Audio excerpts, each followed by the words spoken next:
Idol Rapi Tulfo, ikaw ang aming pag-asa sa pagdasa aming mga problema sa pinansyal, problema sa away sa pamilya, lalo na sa mga OFW, laging tinulungan mo. Sir, ako po ay tuwan-tuwa dahil sa inyo pong tiwala at pagmamahal sa amin.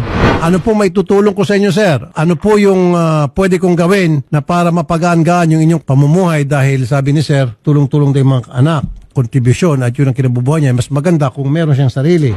Ganito, sir, pag-isip-isipan nyo muna kung ano sa tingin nyo ang kaya nyong gawin at kapag kayo decided na magpapadala ko ng tao dyan sa inyong lugar para i-set up ka sa negosyo na gusto mo. Yes, sir. Salamat, sir. Salamat. O sige po, sir. Sir, sa muli, maraming salamat po sa inyong tiwala, sa inyong pagmamahal sa amin. Mabuhay po kayo, sir. Sir Felix. Ay, sir. Salamat, sir. Salamat, sir Tulfo. Salamat. Salamat kayo. Maraming salamat, Senador Rapi Tulfo and Congresswoman Jocelyn Tulfo ng ACT-CIS Party List. Binigyan mo akong pangpasadang tricycle. Malaking tulong na ito, Sir Rapi, lalo na wala na akong trabaho sa araw-araw naming pamumuhay. Maraming salamat, Idol Rapi Tulfo, nang ibinigay mo kabuhayan ko.